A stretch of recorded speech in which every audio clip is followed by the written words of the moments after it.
Show me where the safety is. Now, never mind, I'll hold it. You just point it out. Show me where it is.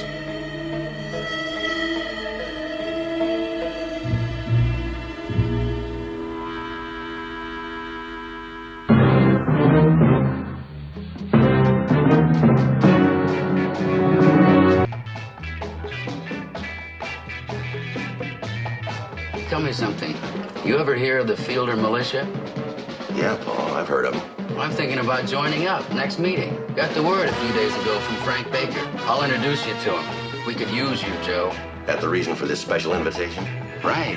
What do you think of the outfit? Politically, I mean. They're about as well-intentioned as a gun in the rib. Fielder Militia? You must be thinking of some other group.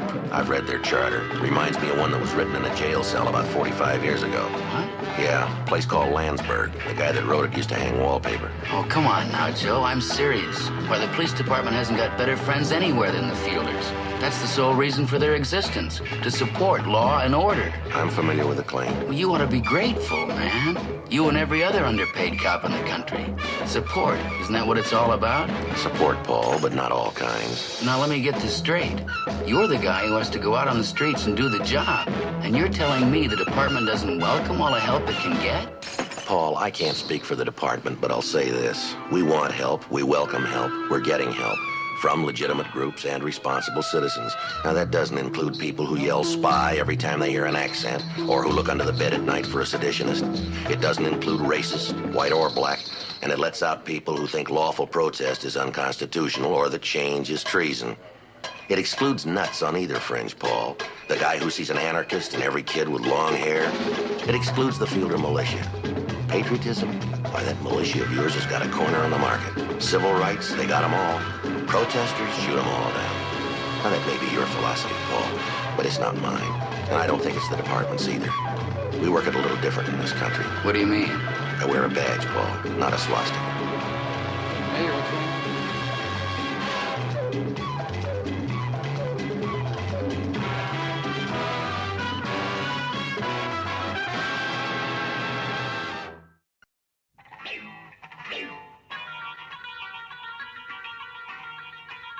These were found on the floor of the truck.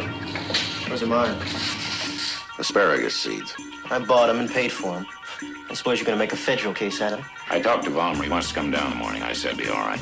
Well, who's that? He owns a grocery store that was burglarized. He saw two of the kids. And you're gonna let him take a look at us? That's right. It'd be a waste of time. Well, we've got lots of it. Now, tell us about the sporting goods store. Well, that ought to be obvious even to you, especially after the other fuzz told you all about it. You tell us. Who were the other kids? The arresting officer said there were at least 6 others. You were driving the truck. You blocked the alley with it. The rest of them got away in a blue 64 Pontiac sedan. Oh, now we both know. You stole 14 sleeping bags and 14 air mattresses. What were you going to do with them? Now, look, I'll save you some trouble. We're not gonna tell you anything you don't already know. And we're not gonna tell you anything about anybody else. Is that right? You turn blue before you get anything out of us. Paul, Charles, I talked to your parents. Yeah? Yeah, so? They say you haven't been home for 2 months. Where have you been staying? I've been staying with him. Where's that? Around Where's your pad? the world, the universal refuge of human kindness and love. That's some address. The best. A little tough getting mail, isn't it? Your parents are worried about you. So, You're not concerned? I can give you the whole bit word for word. I wrote to him. Use one of those mail forwarding services you see in the ads. I don't see why they're so worried. What do they call you, Charlie, Chuck? The old man calls me Chuck. I like Charlie. You know, it's kind of amusing, watching you guys. That right? Yeah, trying to act friendly, get in with us, cons. Pretty clumsy, though. Think so? Who's Kliego? Was Vernon with you tonight? Oh, I don't know. He didn't say. All right, come on down and land. You people are in big trouble here. We've got you made on this hardware store, and you know what that can mean. We thought about this possibility. We expect the power structure is going to try to retaliate against us, It'll delay things, of course. but not much. And it's not going to stop it. It's going to happen with or without us. What's gonna happen? I don't think I'll tell you. Where'd you get the truck? Oh, I borrowed it. You mean you stole it? No, borrowed is the word. The registered owner's James B. Perkins. Have you borrowed it from him before? Yeah, How often? as often as we needed it. Perk's one of the good folks. Perk's all right, the usual distortion of social values, no perception. Perception of what? If you have to ask, Pops, you ain't got any either. What were you going to do with the rifles you stole? Shoot 'em, man. At what? And not at people. I know how your minds work. You're conditioned. We've rejected the concept of violence. Except sometimes, like pushing an old man around. We're just gonna shoot animals. Goats, pigs, that sort of thing. You know how to handle a rifle, do you? That's right. You have guns at home? No, I learned. Where did you learn? I learned, man. I learned, that's all. All right, huh? That's all. No more dialogue. We don't have to talk to you. We got rights, even here. Especially here. Yeah, you better believe it. How about other people? Huh? Do they have rights? Well, like, who do you mean? Like the people you stole from? Well, ours are more important. How do you figure? Well, because we're right and they're wrong. They're rotten. Whole society is. All of you. Rights? Don't make me sick. Oh, yeah, there's a lot of talk about them, sure, but what's going on? What are people doing? That's what counts. Corruption, hypocrisy. You say one thing out of the corner of your mouth and then turn right around and do whatever you can get away with as long as it pays. Huh? Look around. You wouldn't see it, would you? You're part of it. You help make it that way. Poverty, oppression, moral bankruptcy, aggression, suppression, the ghettos. And what happens when people try and demand their rights? You hit them over the head. You take what's going on in Vietnam. If that doesn't turn your stomach... Well, we have renounced your whole lousy, materialistic society. You're wrong. Now, how does that grab you, Mr. High and Mighty? Not much. Who's gonna run the boat? What boat? Well, there aren't any pigs or goats around here except on some of the offshore islands. In the next few days, this bunch you run with's gonna have to steal a boat, aren't they? You think you got it all worked out, don't you, Sherlock? Well, you don't. What's involved here is a concept so pure, so sophisticated in its simplicity that you'd never understand. You just don't communicate, man. Yeah, well, I understand one thing. You'd better start communicating with us, and right now. Because when you come up for a hearing, no judge is gonna take the time to listen to all your wise talk. Now, it's your choice. You wanna do it the hard way, that's fine. Let's quit for the night. I'm getting bored. You wouldn't be so bored if you'd understand. Understand what? That you're a bunch of young would-be toughs that'd still be on a stealing spree if you hadn't been caught? What's it to understand? Tell him. You know we took an oath. I, for one, don't want to be considered a common garden variety thief. What we're doing is above all that. I say we tell him and straighten him out. Yeah, it might be better. Why don't you tell him why, Charlie? Oh, we come down here. Paul and me. I mean, I couldn't take it to school anymore. School. Now, there's a real conveyor belt of conformity. And my family, no values. You talk about poverty of the spirit, man. So we come here looking for something. We found Danny and these other kids. They're just like us, the same ideas. And I mean, they're beautiful people. And we could talk to them. I'm gonna change this. Let's stop it for a sec.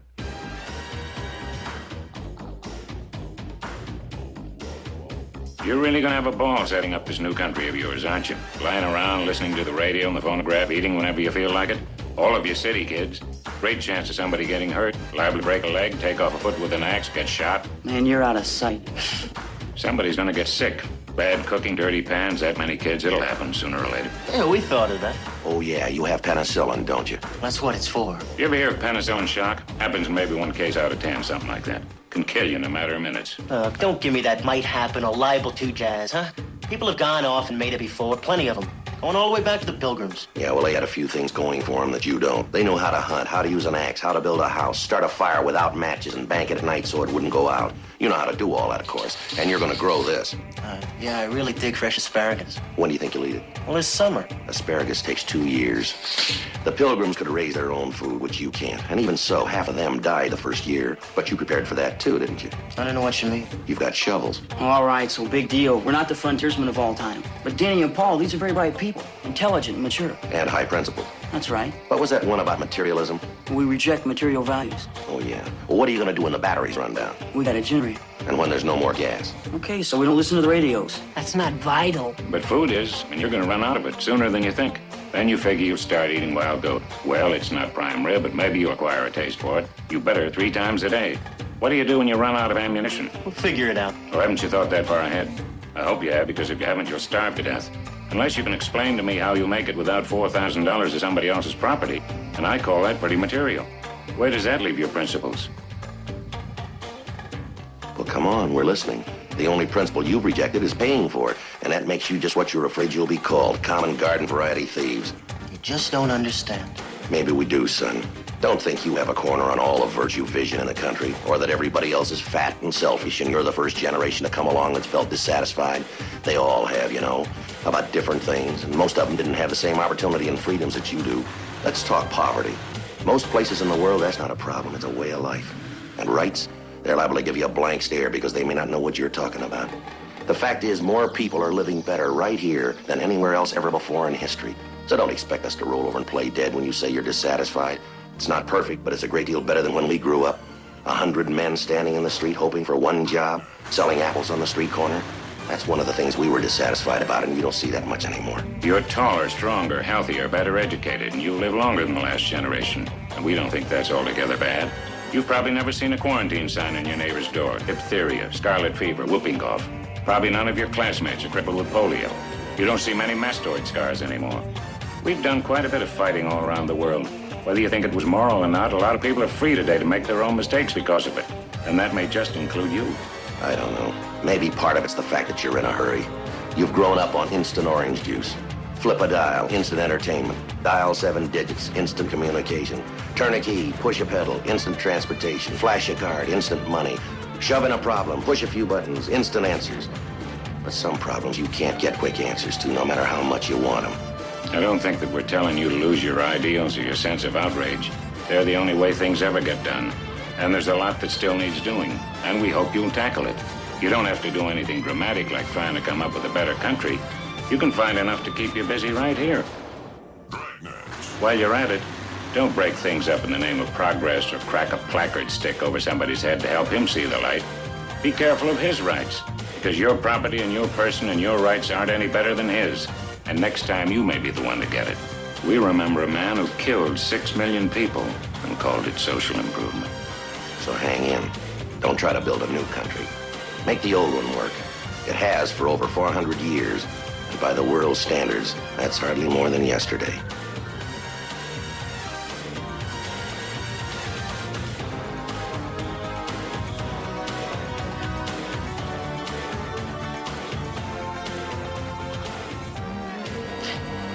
But it was a beautiful notion. That's about all I can say. Yeah, son. That's about all you can say.